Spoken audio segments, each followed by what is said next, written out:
Peethambaram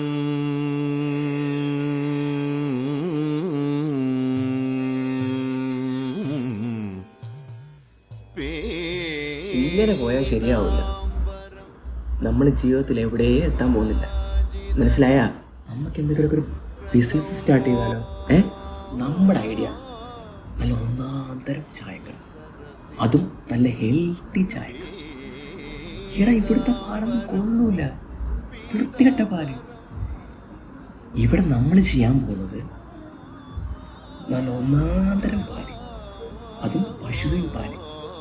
direct ഇവിടെ കൊണ്ടുവന്ന് കറന്നെടുത്ത് കൊണ്ടുവന്ന് ചായ ഇട്ട് ആൾക്ക് കൊടുക്കും. അതും നല്ല ഫ്രഷ് ചായ.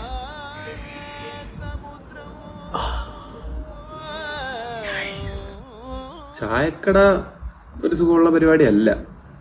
കാരണം ഇത് അവിടെ പോയി ഇരിക്കണം, പശുവിൻ്റെ ചാണകം, പിന്നെ അത് ഡെയിലി ബക്കറ്റുമായിട്ട് അവിടെ ചെന്ന് ഇരിക്കണ്ടേ പശുവിൻ്റെ പാലെടുക്കാൻ. ഇതിന് മൂടുള്ളപ്പോഴേ ഇത് കിട്ടുള്ളൂ. നമുക്ക് വേറെന്തെങ്കിലും പരിപാടി ചെയ്യുന്നതാണ്. ഇങ്ങനെയാണ് എൻ്റെ വേറൊരു ഐഡിയുണ്ട്. റോസ്റ്റഡ് ചിക്കൻ ഇങ്ങനെയുണ്ട്. കോഴ നിറത്തി കിടത്തി ഞാൻ പൊരിക്കും. ഹെൽത്തി കോഴി ചിക്കൻ പൊളിക്കും ഞാൻ. പോരാത് കോഴിയുടെ പരിപാടി അതൊരു സുഖമുള്ള പരിപാടിയല്ല.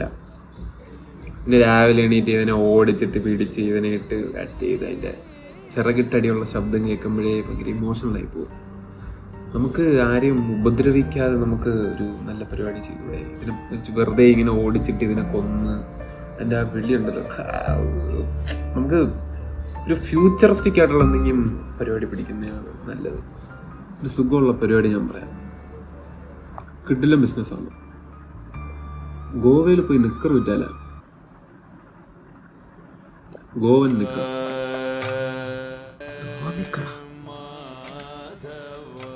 സംഭവം എന്ന് വെച്ചാൽ ഈ മറ്റേ രണ്ട് തെങ്ങിൻ്റെ ഇടയിൽ ഉദിച്ചു വരുന്ന സൂര്യന്റെ നിക്കർ കണ്ടിട്ടുണ്ടോ?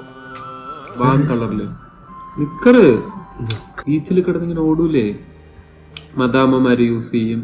ഭയങ്കര സാധനമാണ്, ഫ്യൂച്ചറാണ് നിക്കർ. ഫ്യൂച്ചർ പോയാലാ? ഇനിയതാ മിക്കി മൗസിന്റെ നിക്കർ കണ്ടിട്ടുണ്ടോ?